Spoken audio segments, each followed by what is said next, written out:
Are you listening? Damn.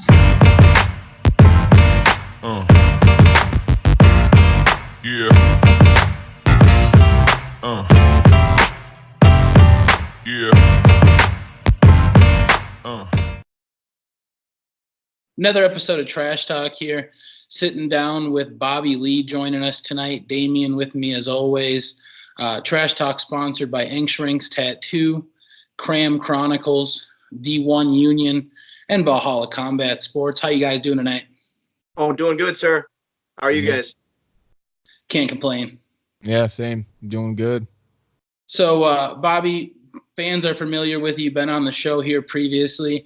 You were on leading up to your last fight, which is a fight you took on short notice out in South Dakota. Able to come up with a huge win. How did you feel that night? Everything kind of fell into place for you? Yeah, everything worked out well.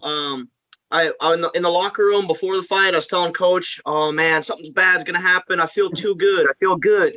And that's how I felt before the Newman fight, the Newman knockout.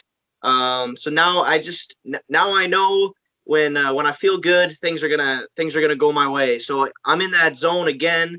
Everything's working out well. I feel good in practice. I feel like I'm gonna crush it next Friday night.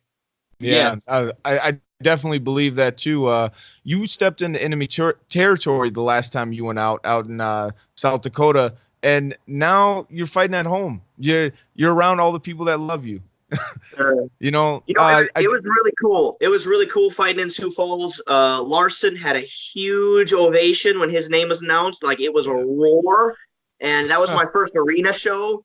So the seating was really good, like good elevated seating on both sides, and there's audio 360 degrees, and that was a cool environment to be in. And yeah, it was enemy territory, and you're what do you call it? The hairs on your back are kind of raised, and you're gonna be in for a fight. But and this time, being at home at Mystic Lake, it's no different. I mean, like, when you step in the cage, there's a grown ass man looking to take your head off in there, so you don't get too comfortable. Yeah, and the thing is too is like I know it's the home state, but it's not like you're gonna be sleeping in your own bed. You're still gonna be in a hotel room. You're still gonna be out and about getting ready for this fight. So and I don't think that's going to change anything with you, especially when you stepped in enemy territories. I mean, you're going to – how I feel is that your mindset and the way you're composing yourself right now, even just like you're calm, you're cool, you're relaxed. I feel like you still feel good, and you're going to go in this fight feeling good and have the same performance, if not better. This guy, I've looked him up a little bit. He's out of Black House in California. He's been training with Anderson Silva. So I don't know if you guys have heard that name a couple times, but he's a good fighter. He's a good fighter to be training with. So this guy I'm fighting, he's really tall, he's really long, and he's a kicker. Looks like he's got some Taekwondo background. He's got some Muay Thai fights. So I know that if I try to go kick for kick with this guy, that's not the smartest game plan. So the plan is to get in his face and to throw hard punches early. Yeah. And, obviously with being a short notice fight, you weren't able to put together a fight camp per se, but I know with the gyms you do train at, I feel like this is a good stylistic matchup for you. I mean, you get a lot of good looks as far as striking down at the cellar, and then with the grappling up at Start BJJ. I mean, is that something that played a factor in taking this fight on short notice, or were you ready to fight anybody to get that hometown nod? Well, it's kind of Brock Larson and Tyson Chartier. So my head coach, and my manager, they don't ever really they don't say anything to me about fights that they don't feel confident about. So I've never been approached with a fight where they're like, "We don't think you can win." It's always like, "This is a guy you can beat. Let's do it. Are you ready?" And my response is always yes, because I'm always going to practice. I try to be a professional, and I try to go to practice twice a day, every day. So when people talk about having a camp, I'm like, what do you mean a camp? Like, you don't I go to practice every single day. That's what I'm supposed to do. And now the intention, the focus in the practice, it changes, it differs a little bit. Like tonight, I was really the striking practice we did, it was about closing the distance. It was about a shorter fighter closing the gap against a taller fighter. And then the grappling practice afterwards was, chaining takedowns together, going back and forth between takedowns and flowing from one option to the next. So I got good people around me, and they're always getting me ready. So like when these things come up, like last fight was 2 weeks notice. This one was like 13 days notice. It's what I do. I live for these moments. And going into my short notice fight last time, I kept thinking about the Herb Brooks quote, great moments are born from great opportunity. And boom, I've got another great opportunity in front of me, and I'm ready to take it. Oh yeah. And then, and I understand what you're saying when you say, what is a fight camp? If you're always in the gym, you're always training, it like you said, you started when you found out about your opponent, you started focusing a little bit more on what you can do to attack them.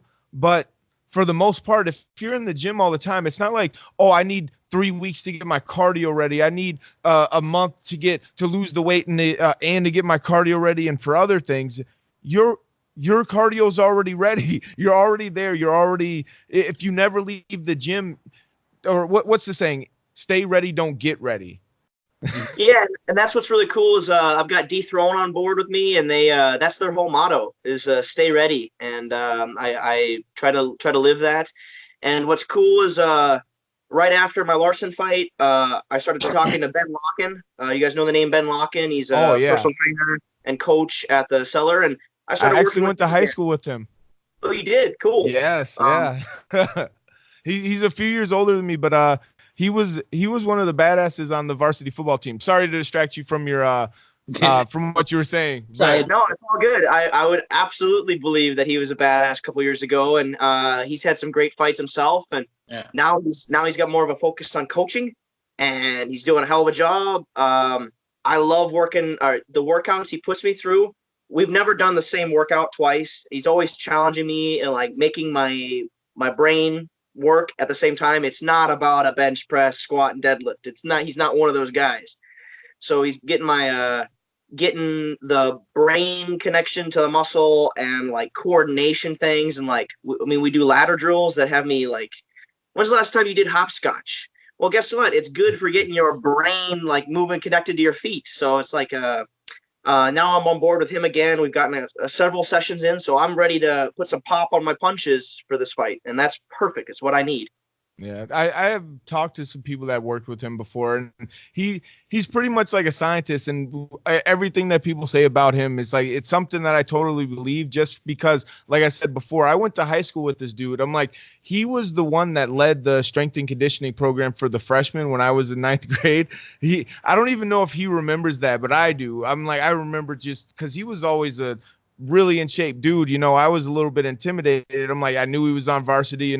He broke down every workout and everything you needed to do. And then he's been in the fight game a lot longer than he's been at Champlain Park High School. Oh. And he's been able to apply and mix it up in trial and error and learn. And I'm like, he has to be a great coach, just I already kind of had some clues at how his mind works, so him being a personal trainer now and a fight coach, it's great to fucking hear, dude. Mad scientist is a great term for what he's doing. Yeah, it's very good. And it's always so with MMA, training an MMA fighter has to be one of the most complicated like problems to solve. Like you talk an MMA fighter, this guy might be good at striking, but his grappling's terrible. So how do you help with that? That's a lot of strength. That's a lot of pulling you got to do. But like how to program it, it's always that's why I have him on board. That's why I'm working with him, because I have the humility to say I am not a know-it-all. I don't know it all. And he just lets that part of my brain turn off, and it's just listen to your coach, do what he says, do it as the best of your ability, and you'll be better for it. So he never leaves me 100% sapped. We're not doing max deadlifts or max squats for reps, all that BS that old school coaches might have you do. But He always leaves a little bit left in the tank, and that's great because like tomorrow I do pad work with Chris,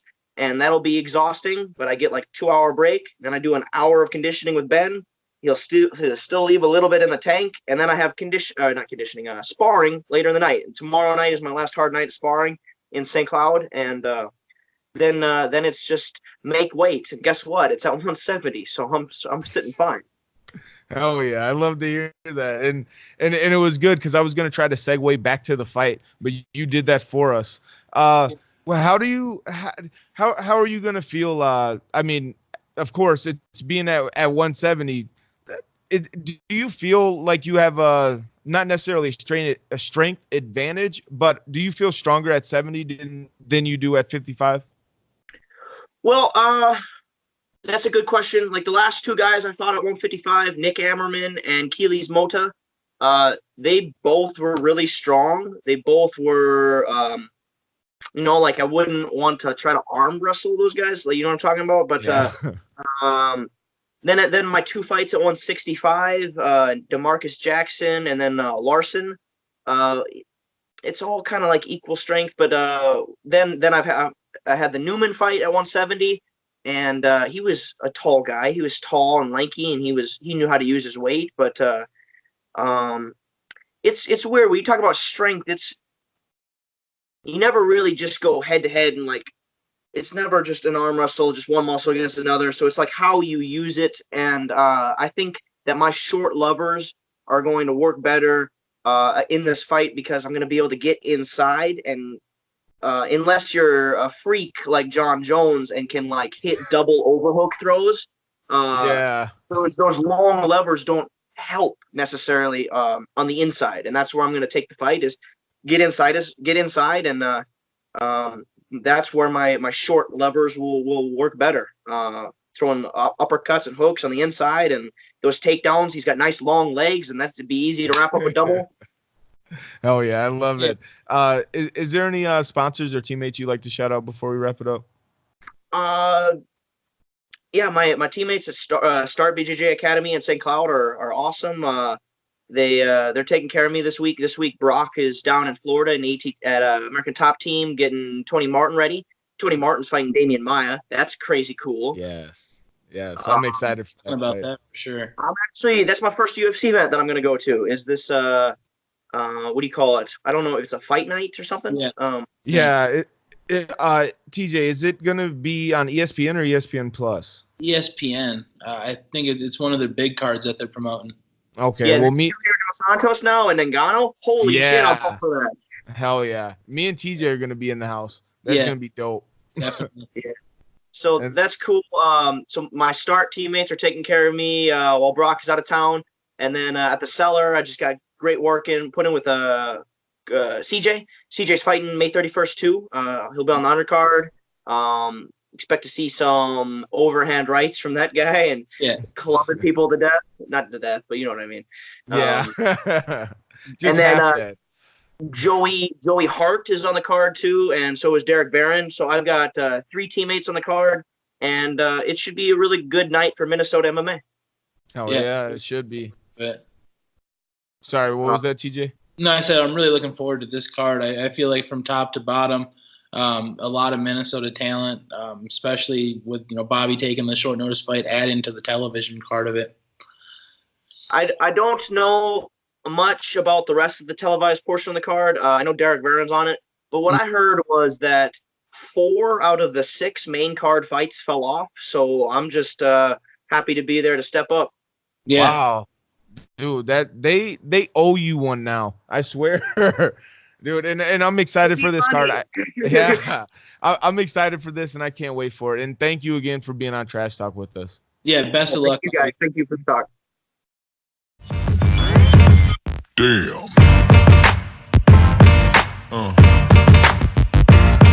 Yeah.